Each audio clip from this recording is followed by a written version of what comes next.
नमस्कार दोस्तों, स्वागत है आप सभी का हमारे इस वीडियो में। और हमारा पहला सवाल है, निम्नलिखित में से कौन सी विशेषता प्रतिभावान शिक्षार्थी की है। ऑप्शन एक है, यदि कक्षा की गतिविधियां अधिक चुनौतीपूर्ण नहीं होती तो वह कम प्रेरित अनुभव करता और ऊब जाता है। ऑप्शन दो है, वह बहुत ही तनुक मिजाज होता है। ऑप्शन तीन है, वह रस्मी व्यवहार करता है जैसे हाथ कँपाना, डोलना आदि। ऑप्शन चार है, वह आक्रामक और कुंठित हो जाता है। तो क्वेश्चन नंबर एक का जो हमारा राइट आंसर वह ऑप्शन एक सही है। यदि कक्षा की गतिविधियां अधिक चुनौतीपूर्ण नहीं होती तो वह कम प्रेरित अनुभव करता और ऊब जाता है। अगला प्रश्न है क्वेश्चन नंबर दो। एक शिक्षिका अपनी प्राथमिक कक्षा में प्रभावी अधिगम को बढ़ा सकती है। ऑप्शन एक है, ड्रिल और अभ्यास के द्वारा। ऑप्शन दो है, अपने विद्यार्थियों में प्रतियोगिता को प्रोत्साहन देकर। ऑप्शन तीन है, विषय वस्तु को विद्यार्थियों के जीवन के साथ संबंधित करके। ऑप्शन चार है, अधिगम में छोटी छोटी उपलब्धियों के लिए पुरस्कार देकर। तो हमारा क्वेश्चन नंबर दो का जो राइट आंसर है वो ऑप्शन तीन सही है, विषय वस्तु को विद्यार्थियों के जीवन के साथ संबंधित करके। अगला प्रश्न हमारा क्वेश्चन नंबर थ्री। बच्चों के बारे में निम्नलिखित कथनों में से कौन से सही हैं। ऑप्शन ए है, बच्चे जानकारी के निष्क्रिय प्राप्त करता है। ऑप्शन बी है, बच्चे समस्या समाधान करता है। ऑप्शन सी है, बच्चे वैज्ञानिक का शोध करता है। ऑप्शन डी है, बच्चे पर्यावरण के सक्रिय अन्वेषक हैं। तो हमारा दिया हुआ है ऑप्शन एक है, बी सी और डी सही है। ऑप्शन दो है, ए बी सी और डी सही है। ऑप्शन तीन है, ए बी और सी सही है। ऑप्शन चार है, ए बी और सी सही है। तो हमारा जो क्वेश्चन नंबर तीन का जो राइट आंसर है ऑप्शन एक जो है सही है, बी सी और डी जो ऑप्शन है हमारा ये तीनों सही है। बी सी और डी जो है हमारा राइट आंसर है। अगला प्रश्न देखते हैं। अगला प्रश्न हमारा क्वेश्चन नंबर चार।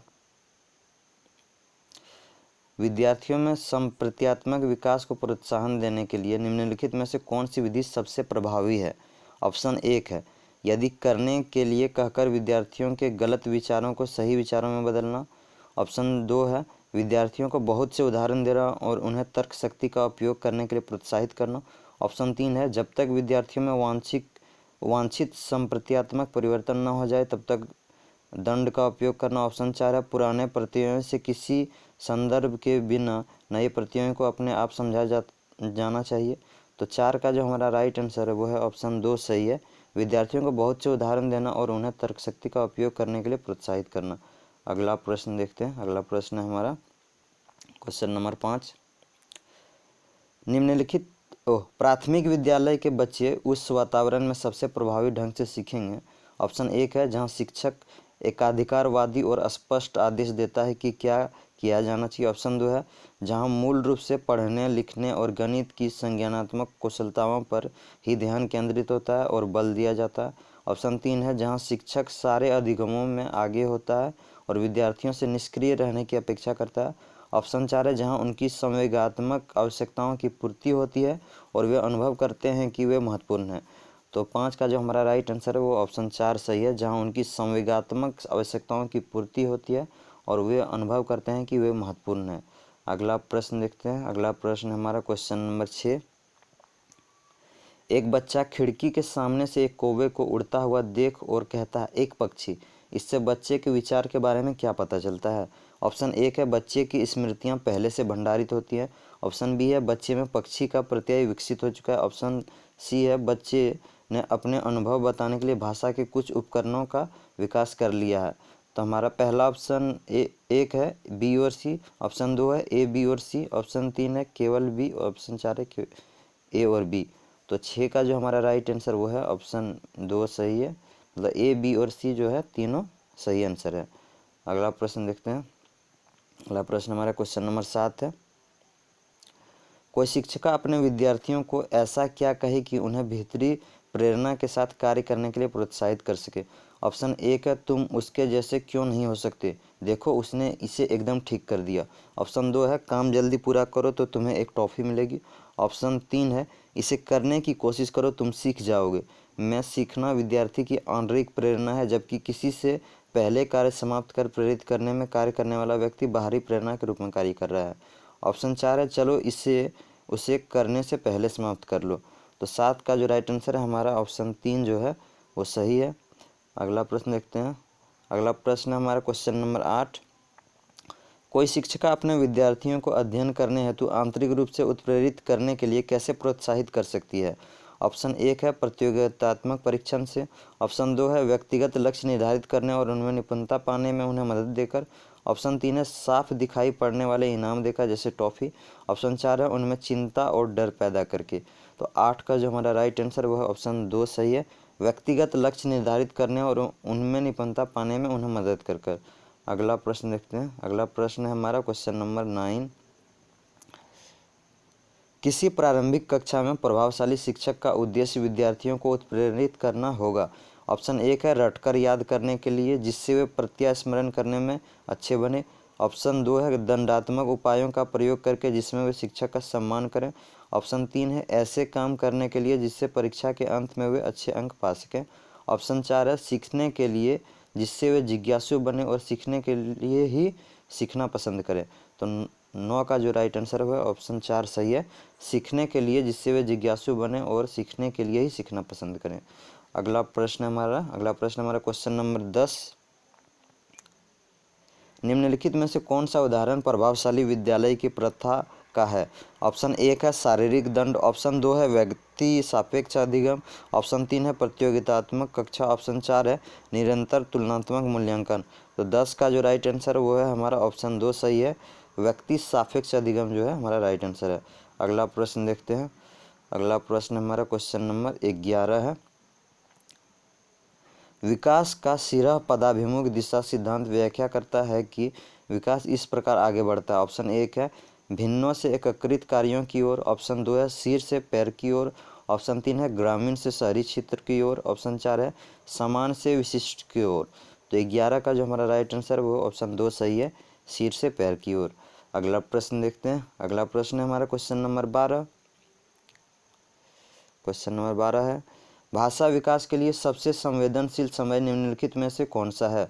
ऑप्शन 1 है मध्य बचपन का समय। ऑप्शन 2 है वयस्कावस्था। ऑप्शन 3 है प्रारंभिक बचपन का समय। ऑप्शन 4 है जन्म पूर्व का समय।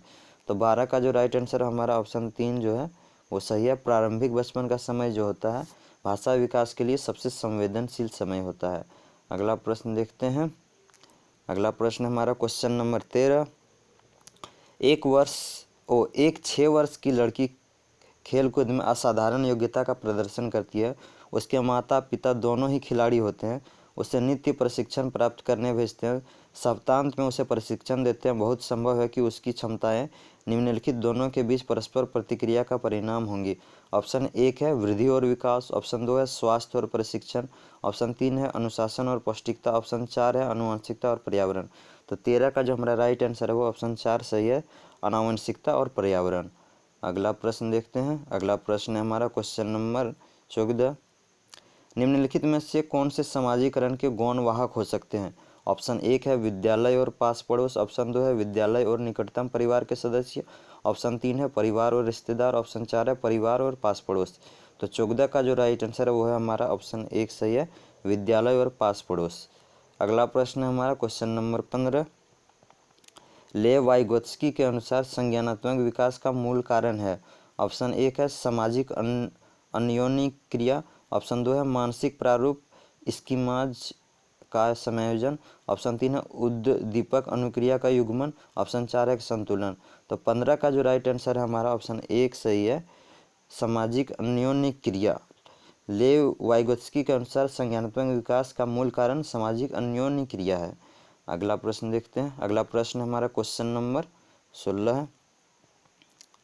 किसी बच्चे का दिया गया विशिष्ट उत्तर कोहलबर्ग के नैतिक तर्क के सोपानों की विषय वस्तु के किस सोपान के अंतर्गत आएगा? यदि आप ईमानदार हैं तो आपके माता पिता आप पर गर्व करेंगे, इसलिए आपको ईमानदार होना चाहिए। ऑप्शन 1 है सामाजिक संकुचन अनुकूलन। ऑप्शन 2 है अच्छा लड़की अच्छा लड़का अनुकूलन। ऑप्शन 3 है कानून और व्यवस्था अनुकूलन। ऑप्शन 4 है दंड आज्ञाकारिता अनुकूलन। तो 16 का जो राइट आंसर वो ऑप्शन 2 सही है, अच्छा लड़की और अच्छा लड़का अनुकूलन।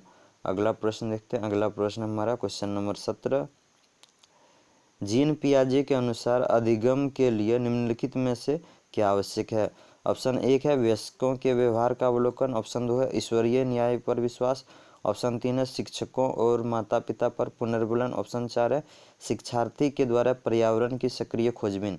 तो 17 का जो राइट आंसर हमारा ऑप्शन 4 सही है। शिक्षार्थी के द्वारा पर्यावरण की खोज, सक्रिय खोजबीन राइट आंसर है।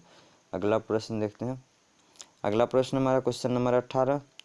जीन पियाजे के अनुसार प्रारूप या स्कीमा निर्माण वर्तमान योजनाओं के अनुरूप बनाने हेतु नवीन जानकारी में संशोधन और नवीन जानकारी के आधार पर पुरानी योजनाओं में संशोधन के परिणाम के रूप में घटित होता है।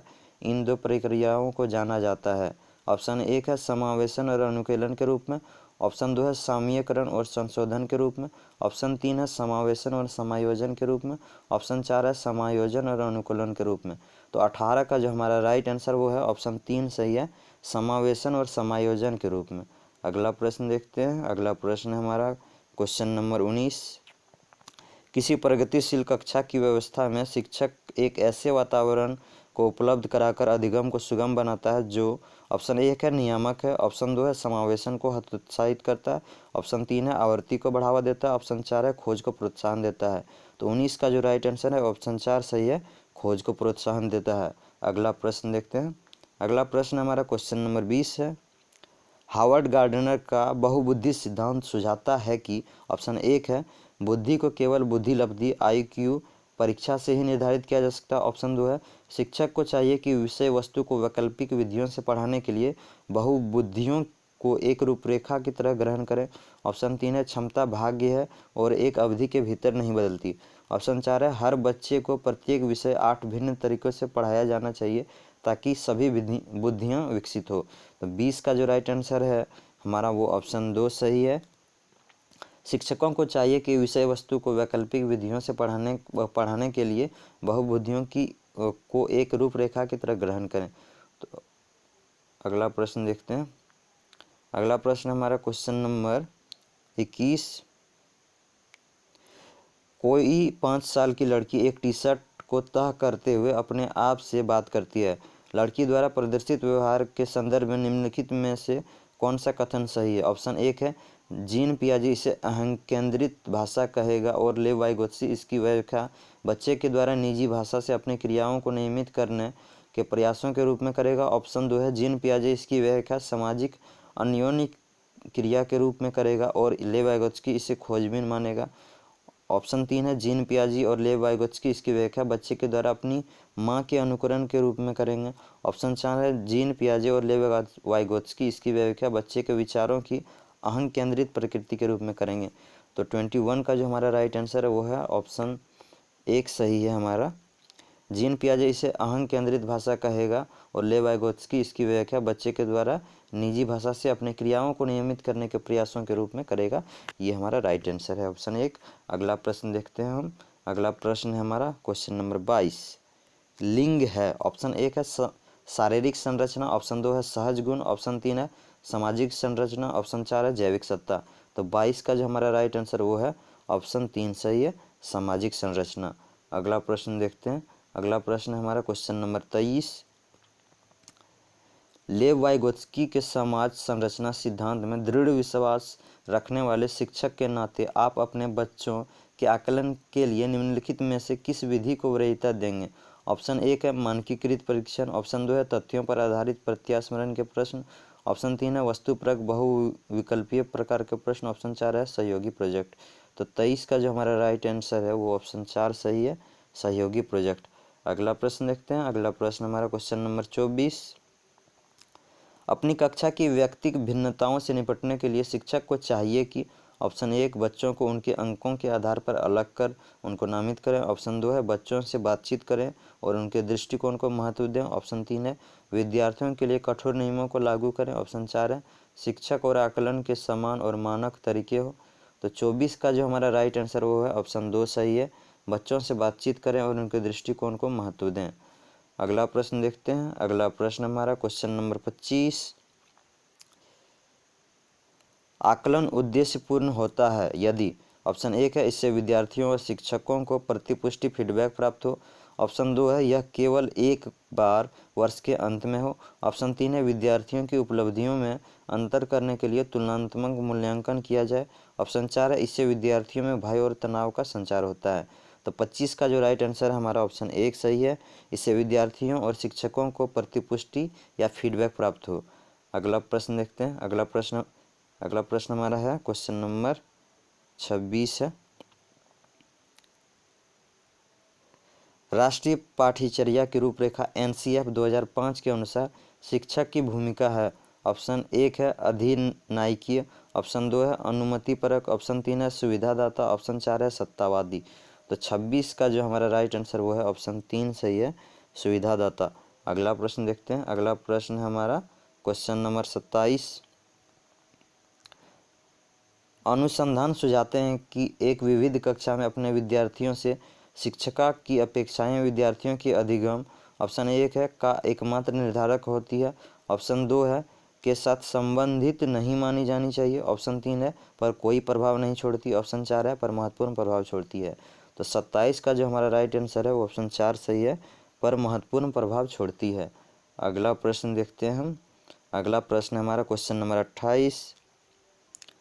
विशेष आवश्यकता वाले बच्चों को शामिल करना है। ऑप्शन 1 है जिनमें अक्षमता ना हो उन बच्चों के लिए हानिकारक है, ऑप्शन 2 है विद्यालयों पर भार बढ़ा देगा, ऑप्शन 3 है शिक्षण के प्रति दृष्टिकोण विषय वस्तु और धारणा परिवर्तन की अपेक्षा रखता है, ऑप्शन 4 है एक काल्पनिक लक्ष्य है। तो 28 का जो हमारा राइट आंसर है ऑप्शन 3 जो है वो सही है, शिक्षण के प्रति दृष्टिकोण विषय वस्तु और धारणा परिवर्तन की अपेक्षा रखता है। अगला प्रश्न हम देखते हैं। अगला प्रश्न हमारा क्वेश्चन नंबर 29।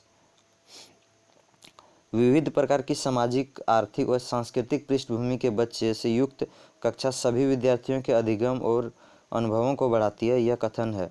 ऑप्शन 1 सही, क्योंकि बच्चे अपने साथियों से अनेक कौशल सीखते हैं, ऑप्शन 2 सही, क्योंकि इससे कक्षा अधिक श्रेणीबद्ध दिखाई देती है, ऑप्शन 3 गलत, क्योंकि यह अनावश्यक स्पर्धा की ओर ले जाता है, ऑप्शन 4 गलत, क्योंकि यह बच्चे के लिए दुविधा उत्पन्न कर सकता है और वे स्वयं को अलग थलग महसूस कर सकते हैं। तो 29 का जो राइट आंसर हमारा ऑप्शन 1 सही है, सही, क्योंकि बच्चे अपने साथियों से अनेक कौशल सीखते हैं। अगला प्रश्न देखते हैं। अगला प्रश्न हमारा क्वेश्चन नंबर 30 और ये हमारा लास्ट क्वेश्चन है। सुनने में असमर्थ बच्चा। ऑप्शन 1 है केवल अकादमिक शिक्षा से लाभ नहीं उठा पाएगा, उसे उसके स्थान पर व्यावसायिक शिक्षा दी जानी चाहिए, ऑप्शन 2 है नियमित विद्यालय में बहुत अच्छा कर सकता है यदि उसे उपयुक्त सुविधा और साधन उपलब्ध करा दिए जाए, ऑप्शन 3 है नियमित विद्यालय में अपने सहपाठियों के समान कभी प्रदर्शन नहीं कर सकेगा। तो इसका जो हमारा राइट आंसर वो है 30 का ऑप्शन 2 जो है वो सही आंसर है, नियमित विद्यालय में बहुत अच्छा कर सकता है यदि उसे उपयुक्त सुविधा और साधन उपलब्ध करा दिए जाए। तो हमारा वीडियो समाप्त होता है। अगर आपको वीडियो अच्छा लगा तो वीडियो को लाइक करें, चैनल को सब्सक्राइब करें और अपने ऐसे मित्र को शेयर करें जो शिक्षक का तैयारी कर रहे हैं, और चैनल को ज़रूर सब्सक्राइब भाई, क्योंकि मेहनत लगता है। धन्यवाद।